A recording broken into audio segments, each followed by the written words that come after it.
Good day, Makadi Enyu. This is Tanaka Rani Chindomu representing Golden Cloud Network. If you haven't subscribed, please subscribe. Last time we were talking about which businesses are best to start in Zimbabwe, and we mentioned the transport and logistics business. Today we're moving on to the food retailing business. According to our research, this is one of the most profitable businesses right now in Zimbabwe. And right now there's a clash between the mini marts, also known as tuck shops, and the supermarkets. They're both clashing over customers because supermarkets used to have all of the customers, but these days people are preferring doing their grocery shopping or most of their key ingredient shopping in tuck shops rather than supermarkets. So to fit this notion that is on the ground right now, we have structured our presentation in a way that presents it as a question, right? The question we're asking today is why mini marts or tuck shops are running supermarkets out of business in Zimbabwe. As we go through this presentation, we're also going to be telling you how and why you should start a tuck shop business and why it is one of the best businesses to start in Zimbabwe today, right? Growing up is knowing that you need money. There are many ways to get money. Starting a business is one of them. When starting a business, you need to understand your environment. You have to apply what works in your environment. We are not experienced business owners, but we are still beginners ourselves. Being beginners that we are trying to slide into the market, and that makes us very informed and aware of the business dynamics that are currently paying off based on the research that we do regularly. We are not here to help you make your business work, but we are here to push you to start. Okay, as I said before, in the last episode, we're talking about the transport and logistics business. Today, we're going to be talking about the food retailing business. You know what? No matter what, people have to eat. It doesn't matter if there's war outside. It doesn't matter if there's a pandemic. It doesn't matter if things are great. People still need to eat. Animals have to hunt or search for their food, but people proclaimed themselves to be intelligent, so they need to buy food. We used to grow our food, some still do, but these days the average human being buys. This makes the food retailing business a good business to start with today. Not all of us have the capital to open mega supermarkets like OK Zimbabwe, Pick and Pay, Spar, or wholesale retail shops like Enriches, Mohammed Musa, and more. But we can start small.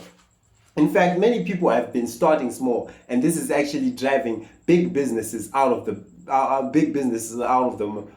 market or big. Okay. Hold on. This has been driving big shops out of business. The reason why tuck shops or mini marts have been so successful over supermarkets is because of the following reasons. Number one, their easy accessibility. Sometimes walking in Enriches or Pick and Pay feels like a professional sport. It's draining. Tuck shop or mini marts, on the other hand, have easy access. Everything is right there in front of you. No decision fatigue, no actual body fatigue is needed when shopping in a tuck shop. You just have to point what you want and they'll bring it to you, right? I'm coming from a long day of work. I don't need to walk a marathon to find what I need, to find bread or to find mazoe or whatever. I just need you to bring it to me, because I'm tired. I don't have the time. I don't have the energy to walk all over Pick and Pay looking for what I want. So that easy accessibility is one of the reasons why tuck shops are booming, right? Reason number two, they are strategically positioned. My favorite tuck shop is in town, close to where I get my transport back home, right?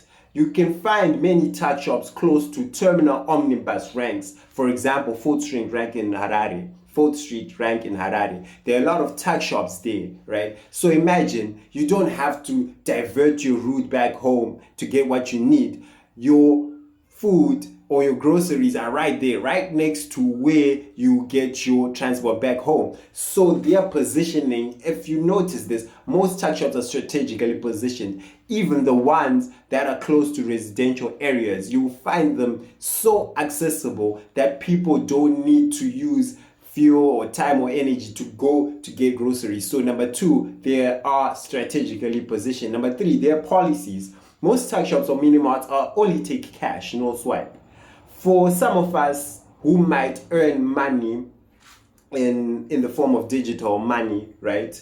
This is a huge disadvantage that would drive us to Pick and Pay and other major mainstream supermarkets. But for others, it's great. For example, in many small towns in Zimbabwe, people earn cash over digital money. Go to any mining town in Zimbabwe, go to any border town in Zimbabwe and see for yourself. Go to rural towns even, they earn money. And tuck shops have that, they have the policy that, hey, we only take money, give us the money, you know.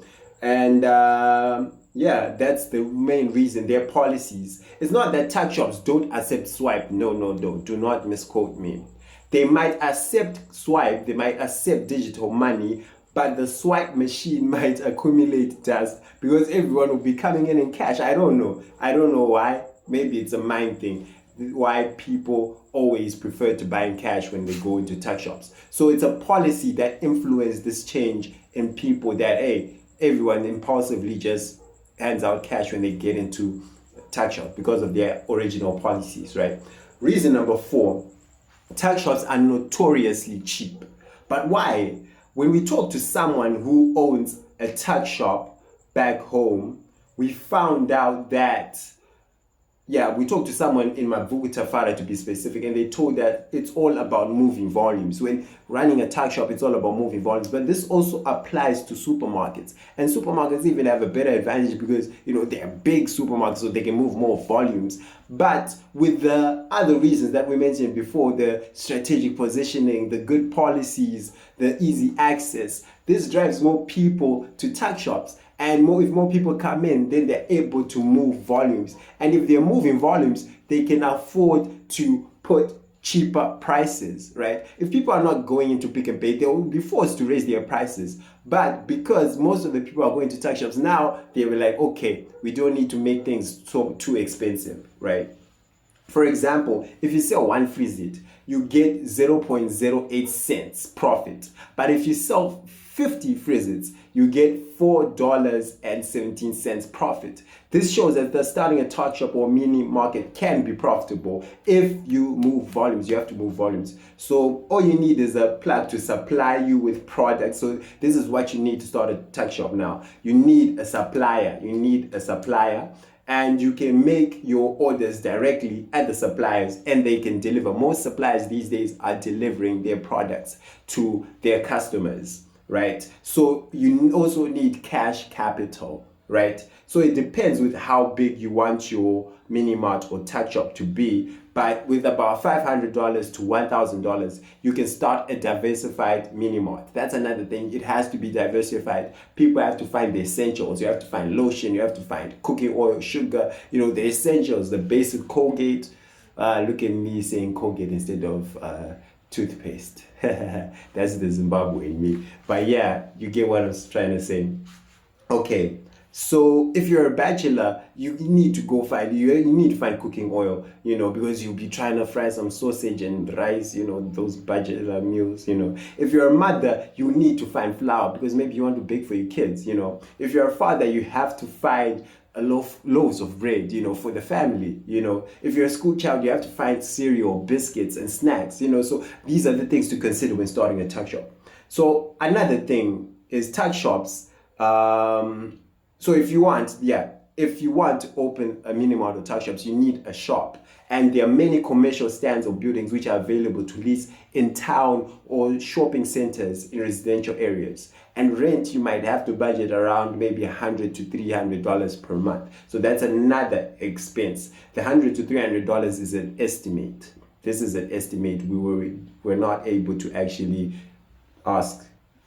Apologies for that, but this is an estimate of the average rents, you know, people pay.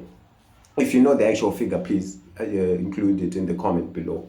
So you got your shop space, you got your stock, you got your employee who you have to pay maybe about $100 a month, you know. Now you have to worry about Zimra. Zimra is coming, and it wants that tax clearance. It wants that evidence of tax clearance, and it wants to see most things that you need to get your business booming. You also need a certificate of registration, you know. And you also have to pass all sorts of safety checks, safety audits, etc. So you have to be prepared for all of this if you want to be legit.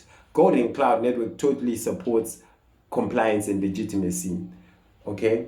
One step at a time, start, finish, then you do what needs to be done, right? But if you want to be a gangster and deduct taxes because you think that the government owes you something, you know, suit yourself. We're not here to tell you what to do. We're just here to lay out, you know, what you need to do. But if you don't have to do it. It's up to you. So this concludes our videos. Thanks for watching. Subscribe, share, and like if you like what you see. Thank you.